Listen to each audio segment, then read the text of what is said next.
Breaking news મળી રહ્યા છે। અમદાવાદના પ્રહલાદનગર ખાતે બાઇકમાં આગ લાગવાની ઘટના સામે આવી હતી। વિનસ એટલાન્ટિસમાં પાર્કિંગમાં પડેલા બાઇકમાં અચાનક આગ લાગી ગઈ હતી।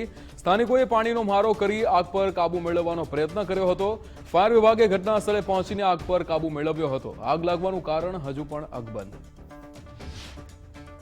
એક બાજુ અમદાવાદ શહેરની અંદર ગરમીનો પારો ભારે ઉચકાયો છે, ત્યારે બીજી બાજુ દિવસે ને દિવસે આગના જે બનાવો છે તે સામે આવી રહેલા છે। હાલ અમદાવાદ પ્રહલાદનગર વિસ્તારમાં આવેલ જે છે એક બિલ્ડિંગ છે તેની પાર્કિંગમાં પડેલા જે બાઇકો હતા તે અચાનક આગ લાગી હતી, ને આગ લાગવાને કારણે 7 જેટલા બાઇકો છે તે બળીને ખાખ થઈ ગયા છે।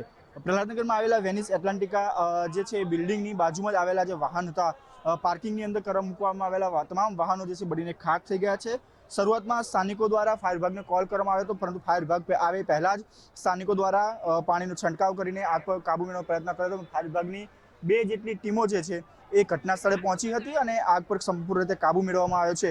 જે પ્રકારે આગ લાગી છે ત્યારે હવે અનુમાન લગાવવામાં આવ્યું છે ગરમીના કારણે આગ લાગી હતી કે કોઈ શોર્ટ સર્કિટ થવાને કારણે જે છે આગ લાગી છે, તેનું કારણ જે છે તે અકબંધ જોવા મળી રહ્યું છે। પરંતુ જે પ્રકારે ગરમીનો પારો જે છે દિવસે દિવસે અમદાવાદ શહેરની અંદર વધી રહ્યો છે, ત્યારે આગના બનાવો પણ ઠેર ઠેર સામે આવી રહ્યા છે।